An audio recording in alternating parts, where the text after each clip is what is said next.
Today is Saturday, April 10th, 1999, and we're in the home of Ruth Crossno in Norris, Tennessee. And Ruth is going to share some of her memories of the first days of Norris. My husband was working on his master's degree at the University of Tennessee when he heard that the Tennessee Valley Authority were hiring people in the training division, which was to give the workers on the dam education in some trade that they could make a living after the dam was finished. So he applied for a job in dairy manufacturing, and in December of '33 he was hired. We came to Norris in January the 34th just to see what was going on out here. We had to come by the way of Clinton, of course, since the freeway was not completed. They were working on it. And the road from Clinton to Norris was full of potholes. There was no way of it dodging them all. We just had to take them as they came. When we got to what is now East Norris Road, we started up the hill. There was a building on the right-hand side in which I think the Wallace family lived at that time, and a little spring on the left-hand side. Otherwise, there was just woods along the way. As we hit the top of the hill, we came to a place where they had cut down a lot of trees to make a road going around because they were getting ready to build the houses. It was just full of stumps, mostly just pine trees.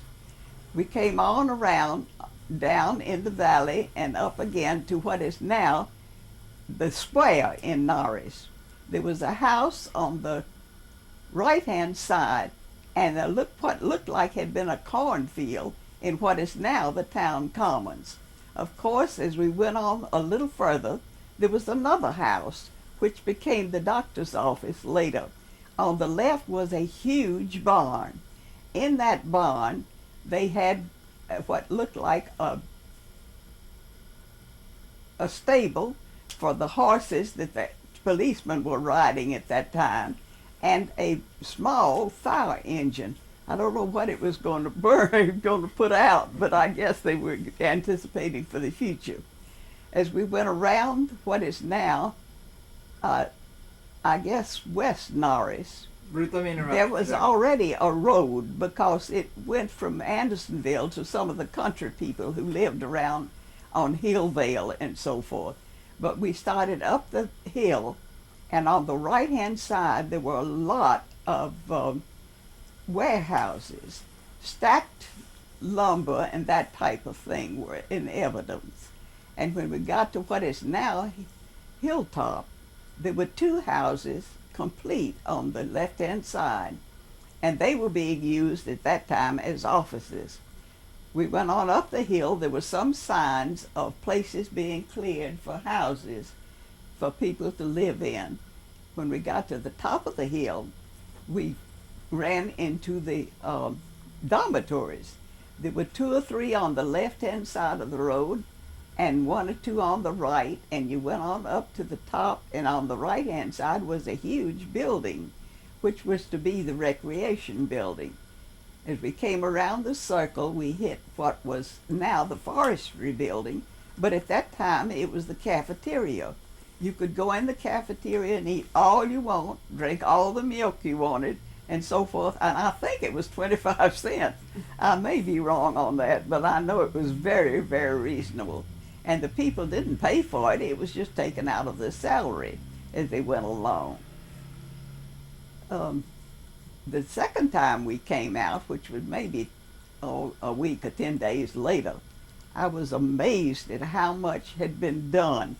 We came up to the top of the hill where the stumps were. There were no stumps. They were all gone. And it was not paved, but it was gravel. You could travel down that way. And of course, places were being cleared for houses at that point. We came on up, and there was evidence of what is now dogwood. And the circle, of course, was there because it was just a countryside road. There was a house further up and an orchard. And as I said before, there was what evidence of where there'd been a cornfield. We went on down and around and back up, and there was other houses being constructed. Otherwise, it was pretty much around the top of the hill and where the cafeteria was, pretty much like it was when we were here before. There was a girls' dormitory just beyond the cafeteria. Okay. On this second trip, we decided we would explore a little more out of the town. So we discovered there was a CCC camp just over what is now, I guess, where the McNeelys live, close to where the McNeelys live. That's And they called had a ball field there and were playing ball and so forth. Then we came back out and rode on up to where they were building the dam. And that certainly was a revelation to us. It was amazing what they had cleared there. Of course, we went across the river on a little wooden bridge, what is now below the dam. And I'm not sure I even know where that place is right now. I couldn't find it, I don't think. And they had cleaned out one hillside where they could get to rock. And on that hillside, they were crushing rock and taking it to the other side where the dam was close to the dam on belts. And then it was being hauled out on buckets. And where they had built what do they call that dam that they built? The cofferdam? A cofferdam, yeah, they built a cofferdam and first started on the west side, I guess, of the dam, and would fill that first, and then they would let the water grow over it and put a cofferdam on the other side. And we enjoyed that trip quite a bit. That was really an eye-opener as to how fast they were doing things. It was just amazing. After all, the act was only passed about 6 months before that. Yeah, then you... You know. I'm ready. Yes, we were living in Knoxville at that time, of course. There was no place out here for us to live. And finally, in March, my husband found a place with Mr. Williams, who lived between here and Clinton. He had a fairly nice house, and we could rent a room there. And of course, I could come over and eat at the cafeteria. So we moved out in March of that year. Well, while we were out there, the girl in the family got pneumonia, and we had to move.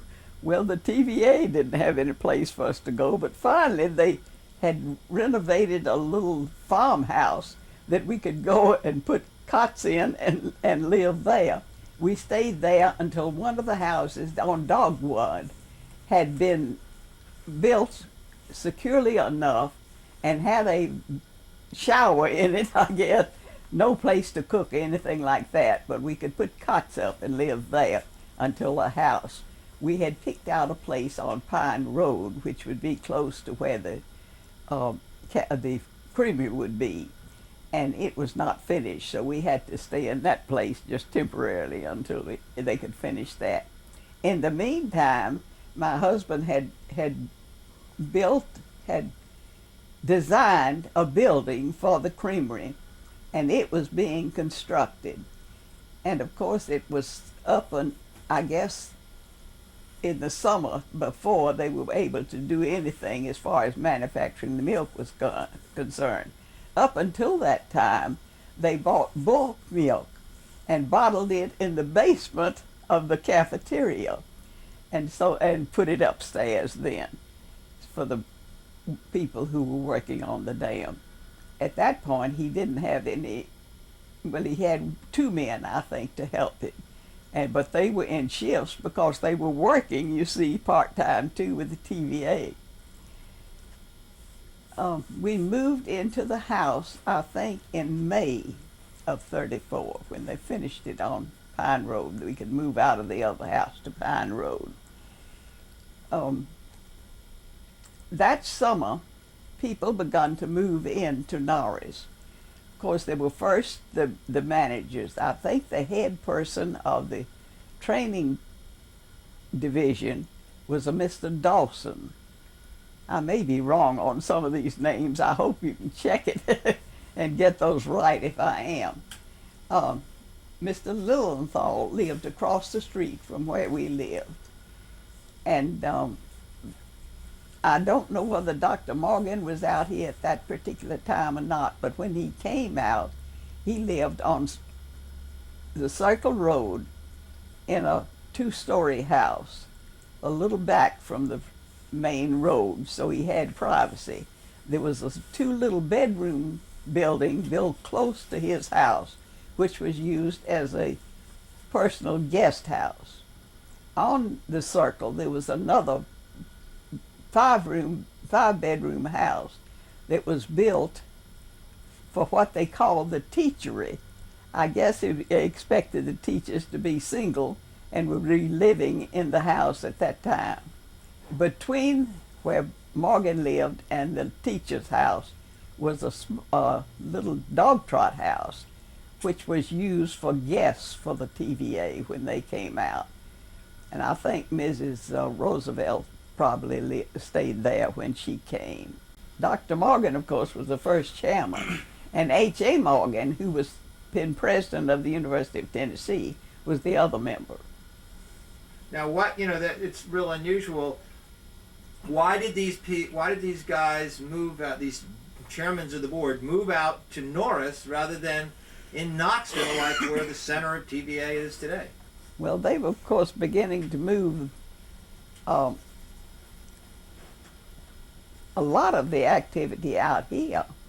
And I guess I don't know whether there was just one places available in Knoxville at that time. I don't know why. Be closer, I guess, to the activity. I really don't know. Well, that was the building of Norris Dam the main business of TVA in Oh, 30, yes. Okay, in 33 and 30. That was the nucleus right there. Okay, well, tell me about that.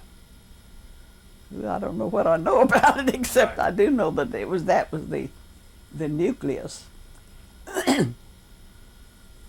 Of course, it had been in a planning stage, I guess, with the what is the division of the government that controls? Corps of Engineers. Yeah, the Corps of Engineers for a long time. And Chattanooga had been flooded so much and so much damage done there that they felt like this was a good way to, for conservation reasons, to save Chattanooga and help with the navigation on the Tennessee River and so forth. So that was just the nucleus of the whole idea, and of course to develop electricity. This was a very poverty-stricken country when I came out. People living in houses with dirt floors. So it's hard to believe that I can go back to where some of those dirt floors were and see beautiful brick houses and people, of the families where we helped the children that went on to school and so forth, and how they've lifted themselves up with the bootstraps and really made good. It's amazing. I don't know whether you remember I don't know whether it's Piles Poor, P-O-O-R-E family that lived on Gooseneck. You remember that family? He had black lung. That's what they get in the coal mine, in black lung, Yeah. and was sick an awful lot. We helped that family an awful lot. Now, what were some of the interests that captured your time during the day in those first days out here in your new house? Well, let me see, have I gotten in the house yet? I don't know. I don't think I've gotten in the house up here yet. I don't know. Let's get in the house. One of the questions I have: the Lilienthal house and the Morgan house, were they part of the Norris homes, or were they special, larger? No. No, the only one is the Morgan house, because I had the little guest house to the side of it. That was the only thing that favored them at all. Where is the Morgan house? Is that still here? Oh, let me think. It's on Pine Road, because, see, I lived on Pine Road. Now, or do you mean the Lilienthal was on Pine Road and the Morgan was two right doors over up here. Yeah, it was just right over here. And the little extra guest house has been connected now. Yeah, it's all one part But now. it was separate. Yeah. Is that Jill Elmendorf's house Yes. now? Yes. Okay. Well, Ruth, go ahead. Tell us some more of the story about moving. Now in let's the see. I house. was talking about the board members were not. Mhm. Now H.A. Morgan was president of the University of Tennessee at the time the enactment was passed, and he was appointed the third member of the board. He chose to remain in Knoxville because, of course, he had a house there, and all his family was all there. So he did not move to Norris.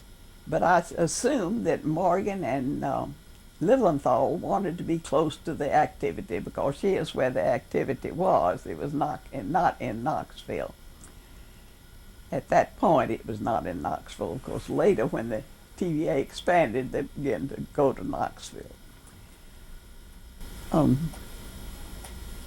in addition to the construction on the dam, there were men at work clearing the hillsides of old timber growth and everything that needed to be cleaned off, ready for the lake waters to be filled. There were a whole lot of things going on. Oh besides yes, while they construction. were building the dam, there were other people in another division that was surveying the land around the two rivers to find out where people would have to be moved because their places would be flooded. So that was another division that was out here that was very, very active in the early days. Then when they decided who was going to be flooded out, they had to have appraisers, of course, to go and appraise the land so that they could be able to buy their property and get them moved to another place. A great many of those people moved into what is now Oak Ridge, and of course later had to be moved again, which was a sad situation. But they've lived through it, I think, and realized things are better than they were before they moved anyway. Tell me, Ruth, what when you all moved out here and set up housekeeping in Norris, how different, today Norris is sort of a bedroom community of Knoxville. It takes us 25 minutes to drive in there. Oh yeah. But what was the experience like, for you when you first came here? How isolated was it? How different, what sense did you have of your place in the land? I guess there were some disadvantages of living in Norris, but at the same time, the advantages, to me, outweighed the disadvantages. One of the disadvantages was navigation, to get back and forth to Knoxville to buy necessities that we could not buy in the local stores around here. And that way we had to go by Clinton and then from there into Knoxville, because the freeway was not completed at that point. That was one of the disadvantages. But the clean air and all that Norris afforded just outweighed some of that. We put up with that to live out here in the country air and away from a lot of the soot of Knoxville, because they were burning coal in so many things.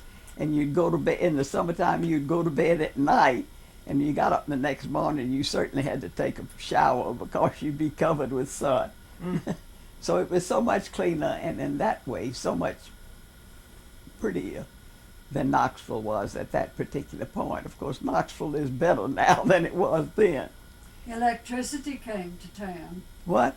Electricity came to town. Oh yes, that's right. Yes, that was one of the things. Yes, that helped Knoxville. It's sort of easy. Sam, when you ask your question, That first speak up year, loud.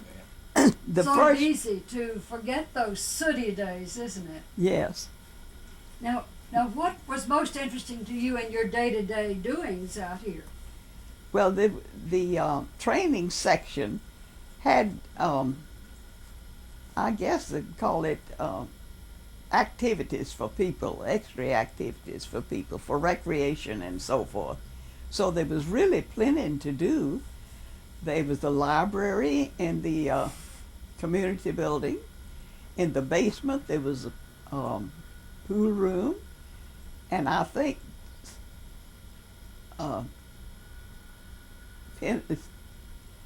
well, they were 10 pins, I guess. It was smaller than a big, Bowling.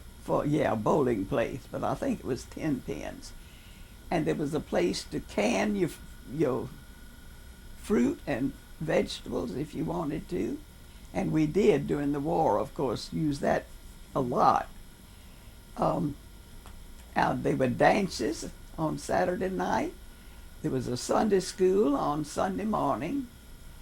That started in the fall of '34, when after people begun to move out, and there would be some children that needed to